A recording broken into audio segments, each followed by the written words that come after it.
Arati Kore Brahma Adi Devagane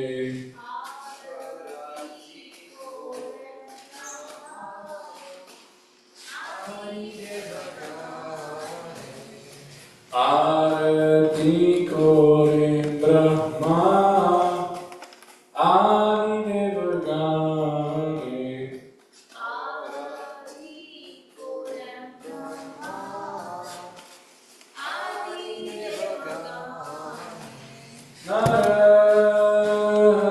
Narayani Kori Chamarajulaya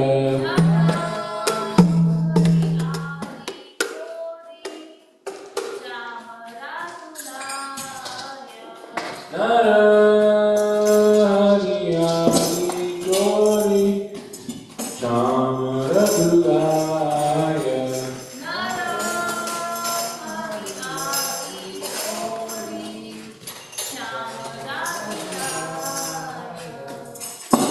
Sanjaya Mukunda Vasu Oshadigaya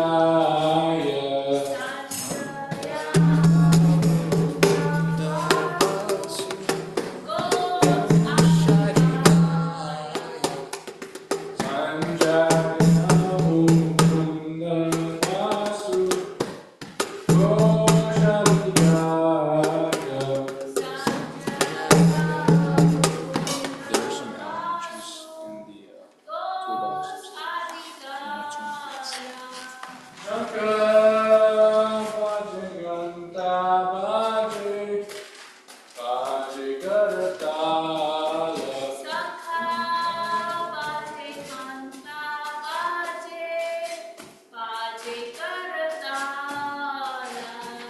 Shankara Bhajaganta Bhaje Bhajagatala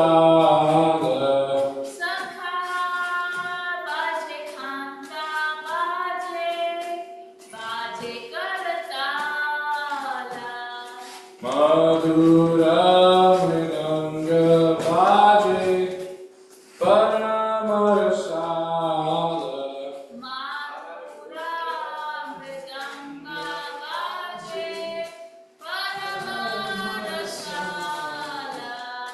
Madhura Mridanga Bhaje Paramarasala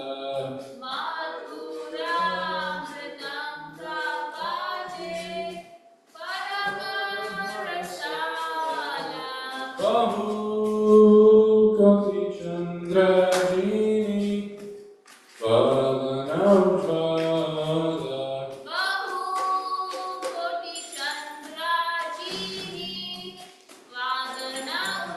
Vadanaupada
Bhagavati Vinodadike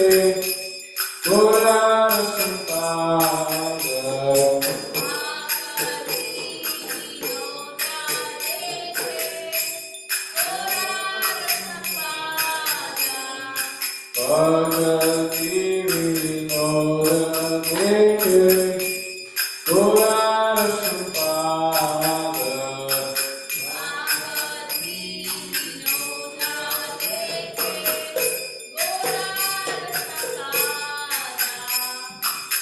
Namo Vishnupada Namo Vishnupadaya Krishna Krishnaya Bhutale Namaste Bhakti Vedanta Swami Namine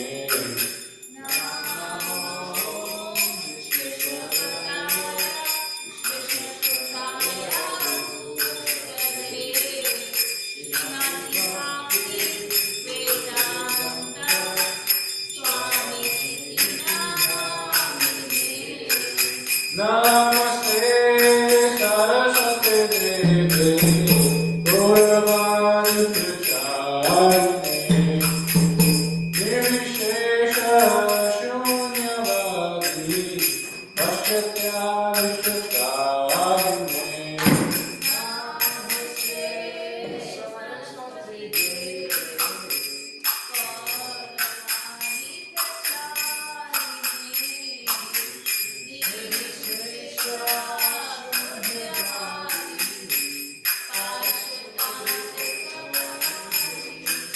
Shri Krishna Chaitanya Prabhu Nityananda Shri Advaita Gadadhar Srivasadi Gaura Bhaktavrinda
Hare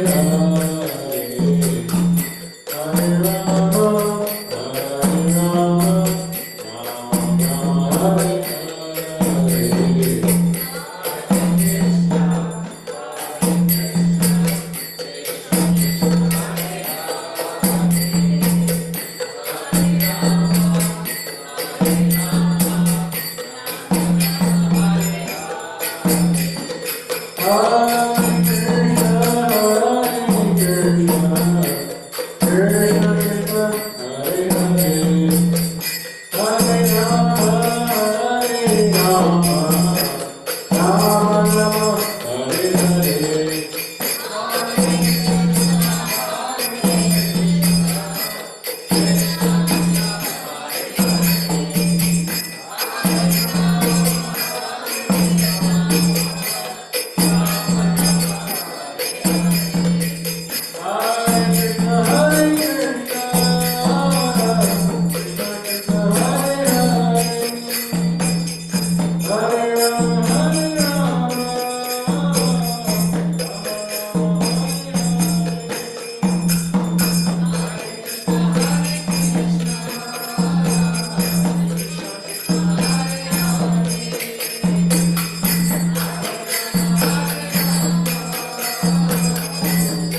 जय ओम विष्णुपाद परमहंस परिवार जगचार्य अष्टोत्तर शब्द श्री श्रीमद ऐसी भक्ति वेदांत स्वामी प्रभुपाद की जय।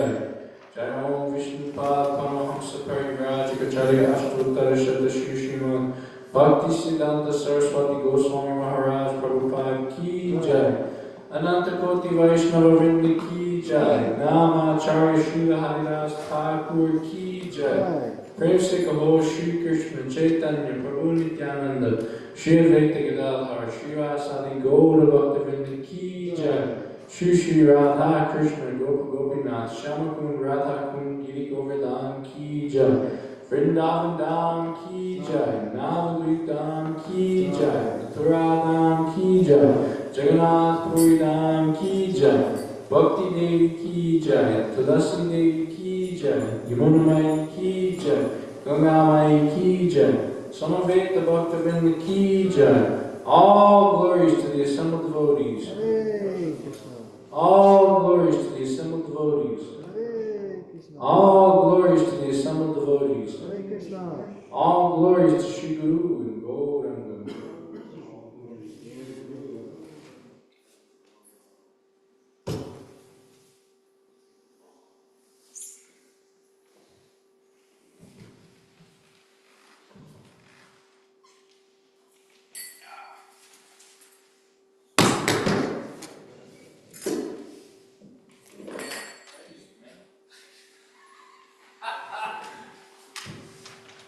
Namaste Narasimhaya.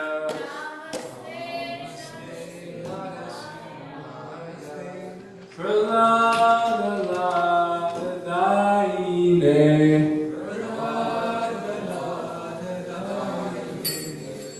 Hiranyakashi Purvashaha.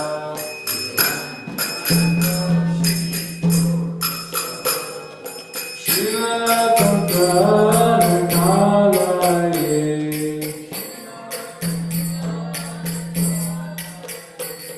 Vitor Singha Bharator Singha.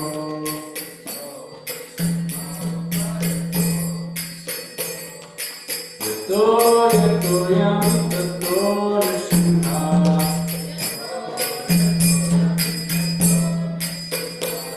Hare Singho Hare Singho.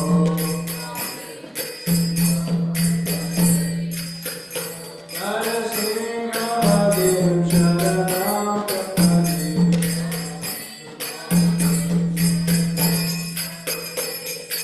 Abhadra Brahma Hare Rama. Abhadra Singha. Dalita Hiranyakashipu. Narendra. Keshavadeta. Narayani Rupa. Jaya Jagadish Hare. Jaya Jagadish Hare. Jaya Jagadish Hare.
Yeah.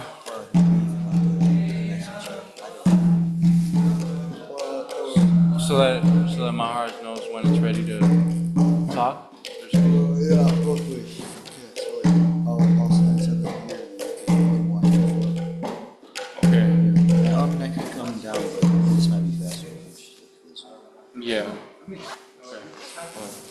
So you're gonna send a message to the meeting when he's ready. Okay.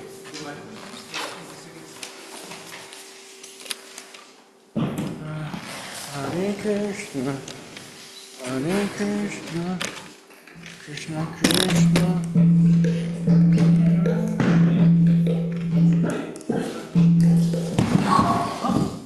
Hare Krishna.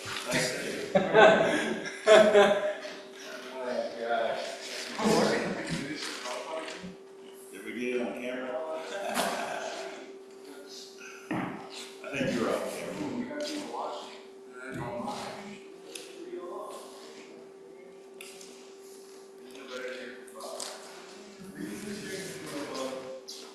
Good ball. Good ball.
Krishna Shravan.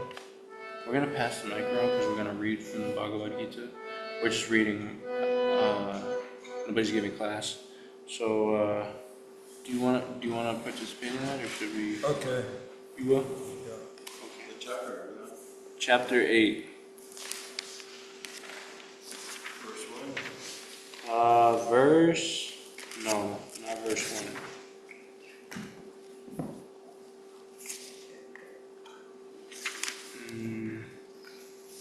The marker here is on verse 18.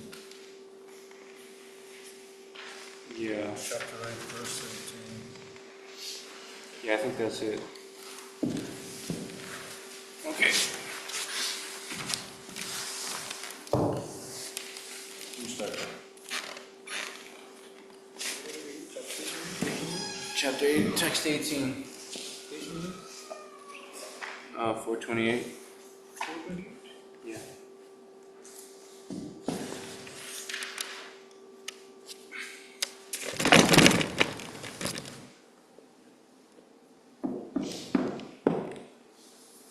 Hold on.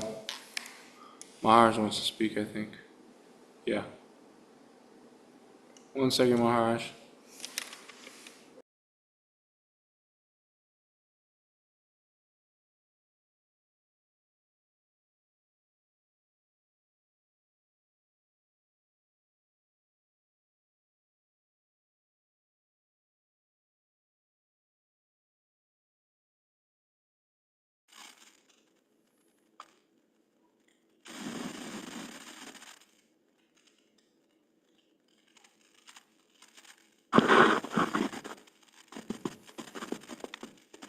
Okay, Maharaj, we can hear you now.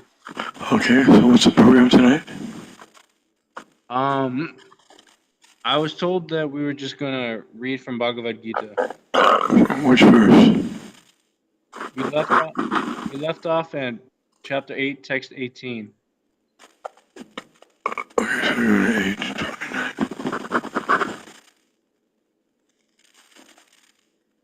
8:18. Is that right? 8:18. Yes, Guru Maharaj, 8, 18. Okay, yeah, go ahead. I'll just make comments from here and there. Okay. Okay.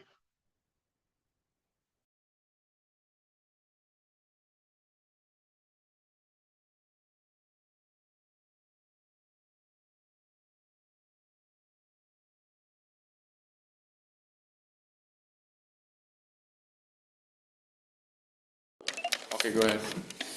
Go ahead, start reading. Hare Krishna. Chapter 8, text 18 from Bhagavad Gita, as it is. Avyakta Vyaktaya Sarva Prabhavante Ahar Agame Ratrayagame Praliyante Tatreva Vyakta Samjnake.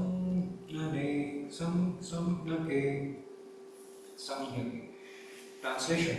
When Brahma's days manifest, this multitude of living entities comes into being, and at the arrival of Brahma's night, they are all annihilated. Purport.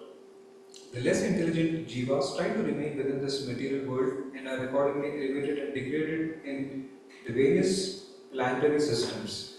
During the daytime of Brahma, they exhibit their activities, and at the coming of Brahma's night, they are annihilated. In the day, they receive various bodies for material activities, and at night, these bodies perish. The jivas, individual souls, remain compact in the body of Vishnu and again are manifest at the arrival of Brahma's day. When Brahma's life is finally finished, they are all annihilated and remain unmanifest for millions and millions of years. Finally, when Brahma is born again in another millennium, they are again manifest. In this way, the jivas are captivated by the material world. However, Those intelligent beings who take to Krishna consciousness and chant Hare Krishna, Hare Rama in devotional service transfer themselves even in this life to the spiritual planet of Krishna and become eternally blissful there, not being subject to such rebirths. Very good. Can I answer? Text 19, translation and purport by His Divine Grace Lucy Bhakti Maharaj, Prabhupada. Maharaj wants to speak.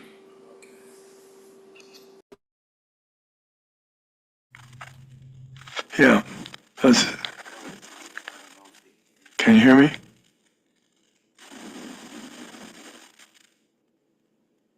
Can you hear me? Not yet. We can now. Okay, yeah. Can we read the English translation again to that? I'll, I'll read it here.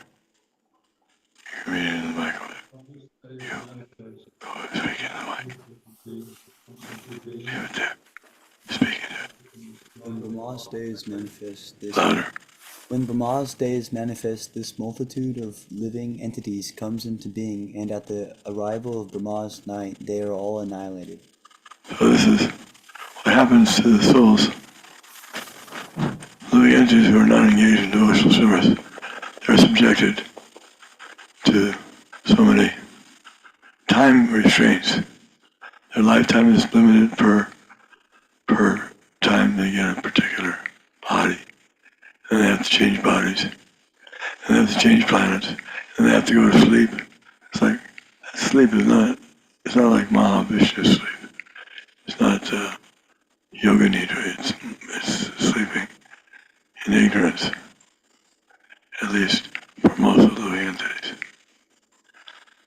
And but the devotees who are engaged in devotional service, as Prabhupada says in the purport, they're not subjected to any of these troublesome things.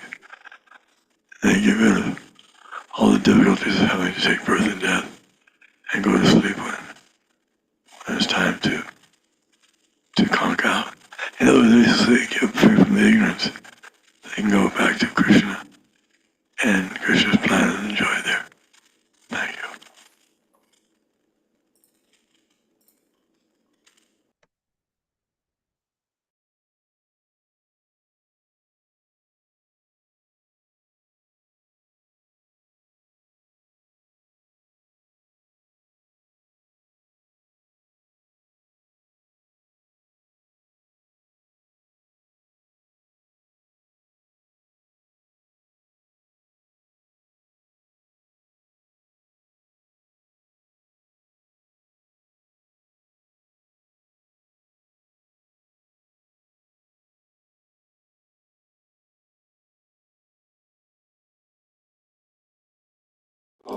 Vaishnava automatically.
Manifest and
personal abode, Goloka Vrindavan, which is the supermost planet in the spiritual kingdom. A vivid description is given in the Brahma Samhita. Vedic literature states that there is no superior to the abode of the Supreme Godhead, and that abode is the ultimate destination. When one attains it, he never returns to the material world. Krishna's supreme abode and Krishna himself are not different, being of the same quality. On this earth, Vrindavan, 90 miles southeast of Delhi, is a replica of that supreme Goloka, Vrindavan, located in the spiritual sky. When Krishna descended on this earth, he sported on that particular tract of land known as Vrindavan in the district of Mathura, India.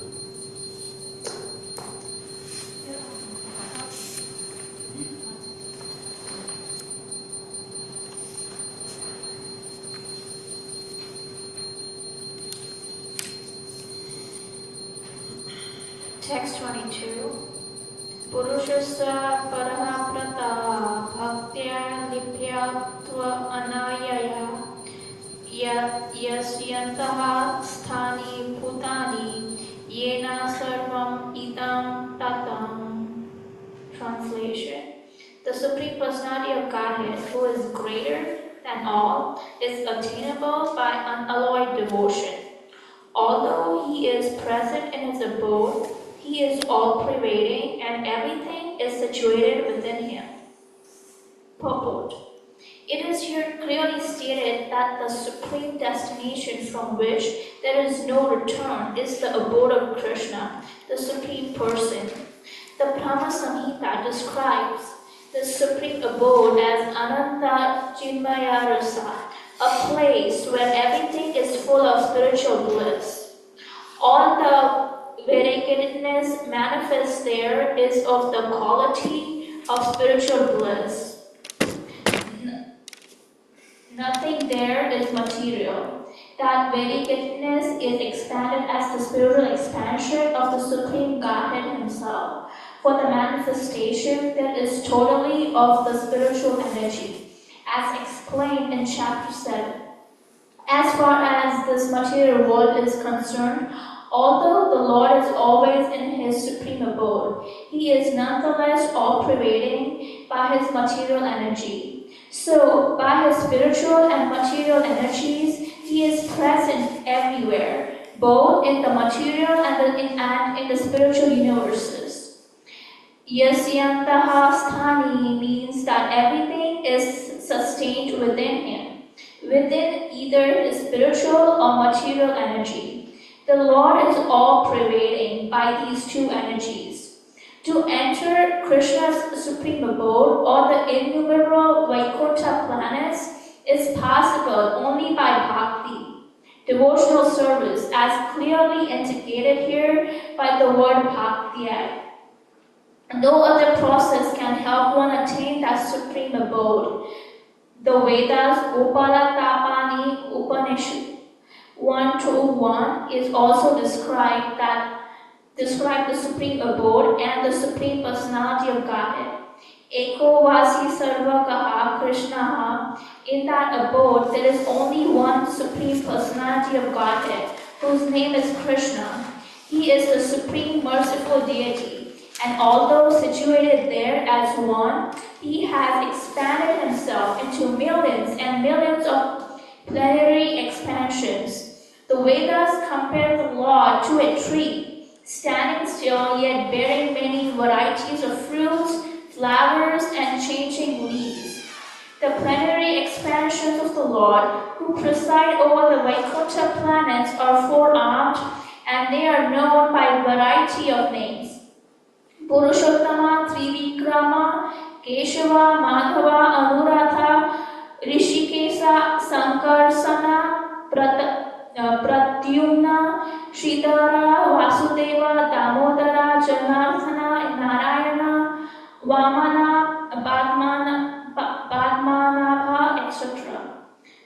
The Brahma Samhita 537 also confirms that although the Lord is always in the supreme abode, Goloka Vrindavan, He is all-pervading, so that everything is going on nicely. Goloka eva nivasati akhilatma puta, as stated in the Vedas. Sweta Swartara Upanishada 6.8 Parasya Satir Vividhavya Shruyate Swabhaviki Jnana Bala Kriya Cha.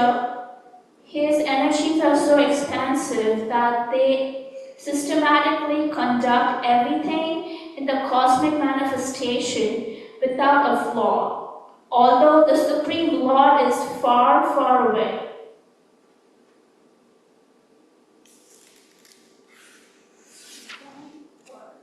You can pass it to Jit or Dr. Joseph.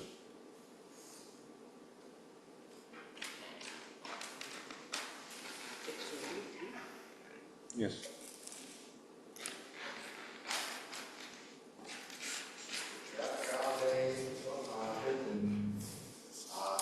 Maharaj has a comment. Maharaj has a comment.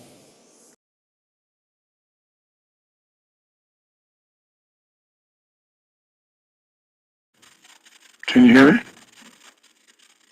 Can you hear? Yeah, we can hear you now. Okay. So, the material world is made up of material energy and spiritual energy, the living entities. So, they're both coming from the Lord. And this way, He's all pervading everywhere, both in the spiritual, material and spiritual world. Even in the material world, although it's his lower energy, still, we say lower, but for him there's no lower or higher. Because everything, he's absolute, everything he sees. It's the same. It's his energy, so he can use it as he likes. Just like electrician can use electricity for making it dark or making it light, or to make it cold or hot. He has all these powers just with one energy. But the Lord, Parasya Shakti Vividhavya has unlimited energies, and they have unlimited potencies. And therefore, He can completely run everything without any difficulty. Parasya Shakti Vividhavya Swabhaviki Jnana Bala Kriya. Swabhaviki means it seems almost automatic. In fact, we've mentioned before that the scientists and those who are searching for the origin or the topmost absolute truth, they find it bewildering because they can't see how any person could have such powers. But they cannot explain how the universe is going on. Someone must have the power to make all the planets continue to go around in their orbits perfectly, and the sun, and everyone's following all the laws that are set up. Someone's a lawmaker. In other words, when we say nature's law, what do we mean by nature? If you ask someone what nature means, generally they don't know. But actually, what it really means is nature is the system or the setup for a person who has unlimited potencies to spread his influence over everything. He's organizing everything. Now, someone may say, if he's organizing everything, then what's the use in us trying to do anything? No. He wants us to do something, but he wants us to do things the right way. The right way is made by him. He decides what's the right way. How can anyone else decide? He's so powerful. He's in charge of everything, and he says what the right way is. And the right way is his way, and that's devotional service. Devotional service is the right way for all the living entities. Nityo Nityanam, Chaitanya Chaitananam, Ekobo no yoba dadati kama. He's maintaining everyone, so why shouldn't it be his way?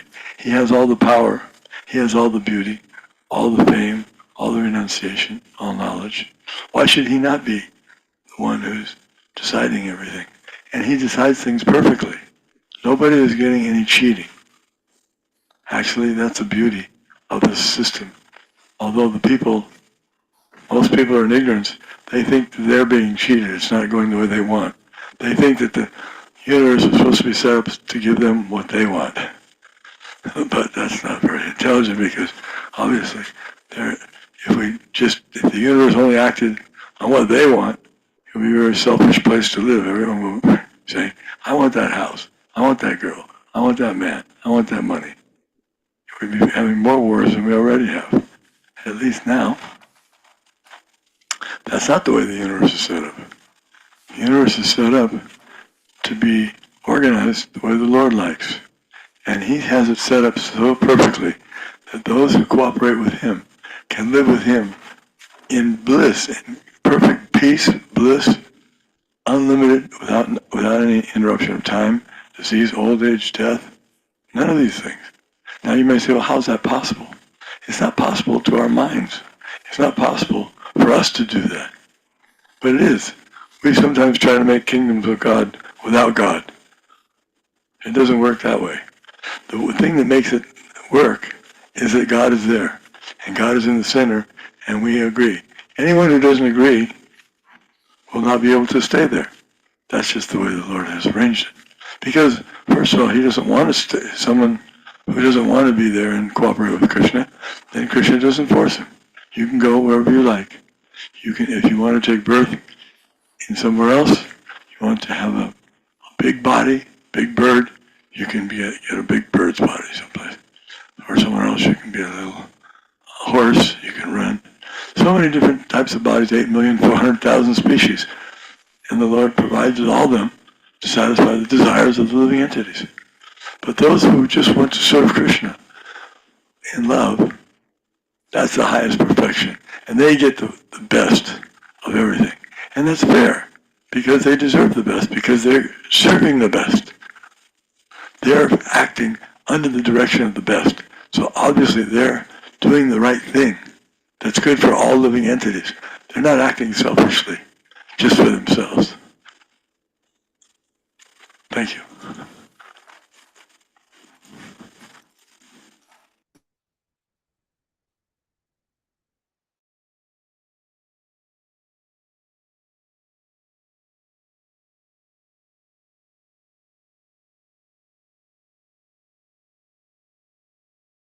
Okay, you can go ahead.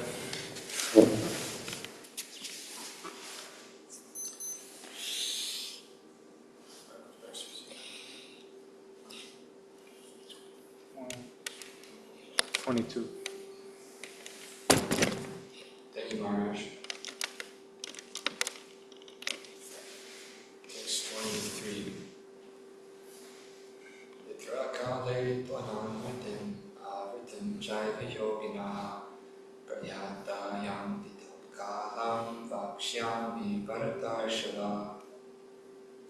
Translation: O best of the Bharatas, I shall now explain to you the different times at which passing away from this world one does or does not come back. Purport: the unalloyed devotees of the Supreme Lord who are totally surrendered souls do not care when they leave their bodies or by what method. They leave everything in Krishna's hands, and so easily and happily return to Godhead. But those who are not unalloyed devotees, and who depend instead on such methods of spiritual realization as karma yoga, jnana yoga, hatha yoga, etc., must leave the body at a suitable time and thereby be assured whether or not they will return to the world of birth and death.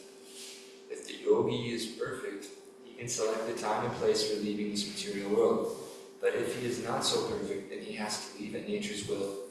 The most suitable time to leave the body and not return is being explained by the Lord in these verses. According to Acharya Baladev Vidyabhushana, the Sanskrit word Kala used herein refers to the presiding deity of time.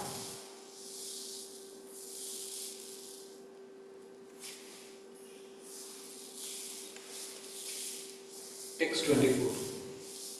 Agnim Jyotirahas aha shukla sanmasa uttarayanam tatra trayat gachanti brahma brahma vido janaha.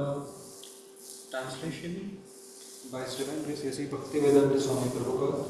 Those who know the Supreme Brahman pass away from the world during the influence of the fairy god in the light at an auspicious moment, during the fortnight of the moon and the 6 months when the sun travels in the north. When firelight, day and moon are mentioned, it is to be understood that over all of them there are various presiding deities who make arrangements for the passage of the soul. At the time of death, the jiva sets forth on the path to a new life.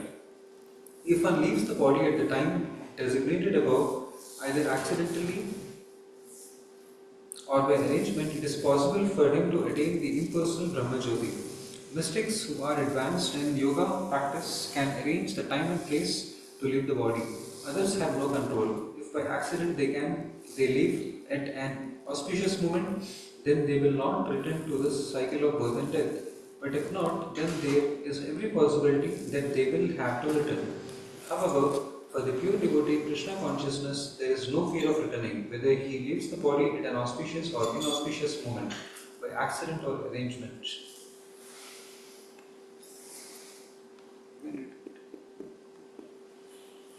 Text 25. Timarajas tata Krishna samasa dakshinayanam tata jaja masam jyotir yogi prapya navartate. Translation and purport of Srila Prabhupada. The mystic who passes away from this world during the smoke, the night, the moonless fortnight, or in the 6 months when the sun passes to the south or reaches the moon planet, again comes back. Purport. In the 3rd canto of Srimad Bhagavatam, we are informed that those who are expert in fruitive activities and sacrificial methods on earth attain to the moon at death. These elevated souls live on the moon for about 10,000 years by demigod calculations and enjoy life by drinking samarasa. They eventually return to earth. This means that on the moon there are higher classes of living beings, though they may not be perceived by the gross senses. So these higher planets are the destination of the less intelligent persons who want to improve the standard of living in a material world. They're anxious to go to the higher planets where they'll be able to live 10,000 years, and they'll be able to associate with angelic women. They'll be able to drink the samaras. The samaras is a kind of beverage that is purified. It's not the same as liquor. It produces euphoria. But this samaras is available on the moon planet. So this is a challenge to the rest of scientists who have to say that the moon is like a desert. It's dusty and just some rocks there. So we can conclude that the so-called astronauts never went to the moon. Thank you.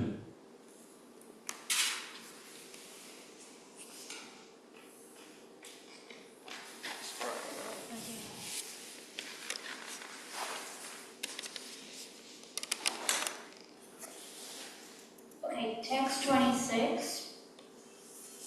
Shunga Krishne Kati He Yete Jagata Shar Swate Mate Ekya Yate Anavritim Anya Yavartate Punaha.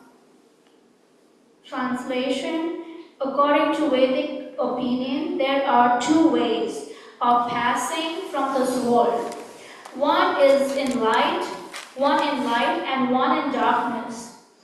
When one passes in light, he does not come back. But when one passes in darkness, excuse me, did I say that wrong? When one passes in light, he does not come back. But when one passes in darkness, he returns. Purport. The same description of departure and return is quoted by Acharya Baladeva Vidya Pusana from the Chandogya Upanishad 5.10.3.5. Those who are fruitive laborers and philosophical speculators from the time immemorial are constantly going and coming. Actually, they do not attain ultimate salvation, for they do not surrender to Krishna.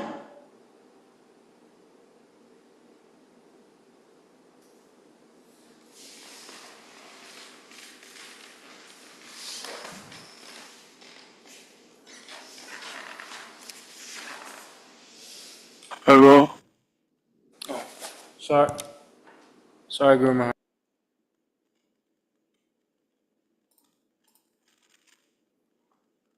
Ready? Hear me? Can hear you now. Yeah, this is, for example, if you go to some countries and you go to cross a big river, they have a big bridge that on that bridge there's a the cars can pass. But if you come when the bridge is up, then it lets the ships go through and the cars have to wait. So same thing. If you don't know the schedule and you just go there whenever you feel like it, you may get through if the street part, if the road part is down, and if the road part is up, you have to wait. So that's the idea. It's a chance. People take chances. They live unregulated lives. They don't know about the Vedas. They don't know about the sun passing in the north. That's called Uttarayana, the northern passage of the sun, Uttarayana. It goes up for 6 months. That's why it's stated that one day on the heavenly planets equals 6 days on Earth. 6 months on Earth. And those who know the rules, like Bhishma Dev, he knew the rules. He knew all the astronomy, astrology. He was a great scholar.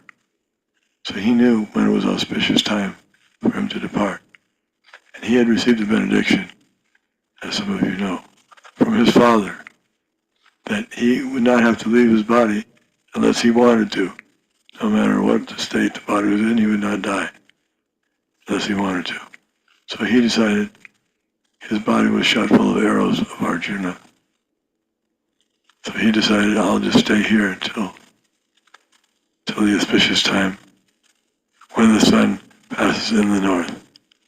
And he did that, but what made it more auspicious was that Lord Krishna was personally there on the battlefield with Bhishma and the Pandavas, and they were all there in loving devotion, saying farewell to the great grandfather Bhishma.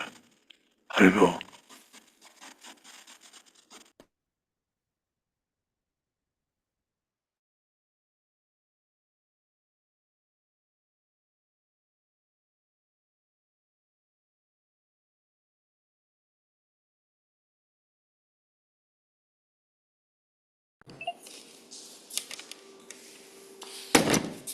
Thank you, Maharaj. 627. Naite Shriti Parthajanam Yogi Bhuyati Kashtana Tasmat Sarveshu Yeshu Yoga Hito Bhavajana. Translation. The devotees who know these two paths, O Arjuna, are never bewildered, therefore be always fixed in devotion. Purport. Krishna is here advising Arjuna that he should not be disturbed by the different paths the soul can take when leaving the material world. A devotee of the Supreme Lord should not worry about whether he will depart either by arrangement or by accident. The devotee should be firmly established in Krishna consciousness and chant Hare Krishna. He should know that concern over these two paths is troublesome. best way to be absorbed in Krishna consciousness is to be always dovetailed in his service, and this will make one's path to the spiritual kingdom safe, certain, and direct.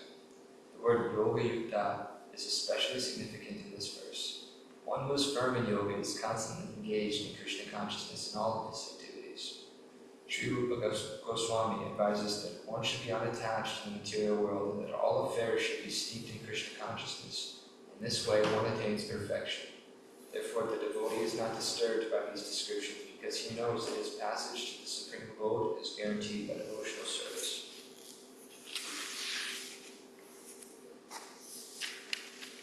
Maharaj has a comment.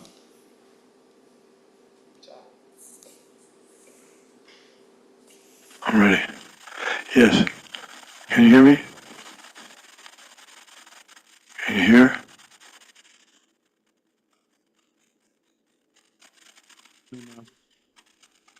Okay. Can you hear me? Thank you. Devotees should always practice being engaged in service 24 hours a day. They should make sure they're engaged in devotional service so that if they do have to leave their bodies at some particular time, then they are guaranteed to go back to Godhead.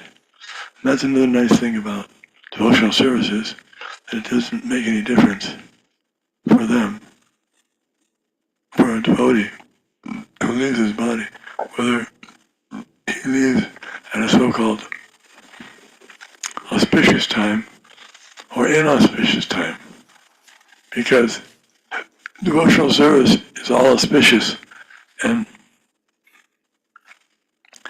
even if it may appear that it's inauspicious from the mundane point of view, it's not inauspicious because they're doing it for Krishna.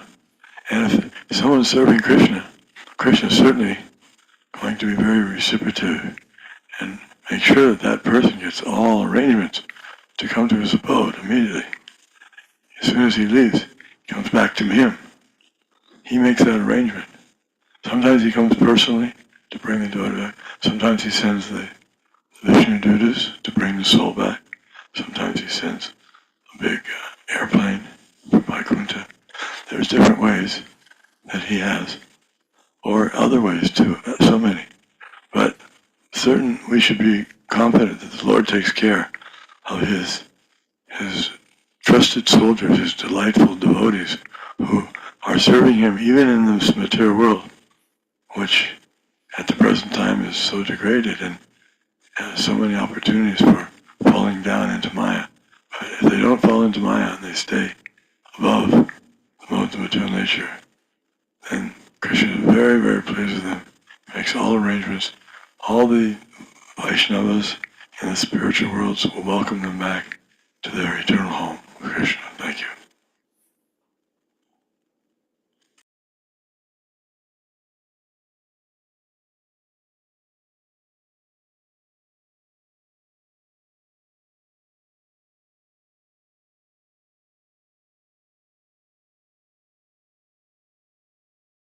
Text 28.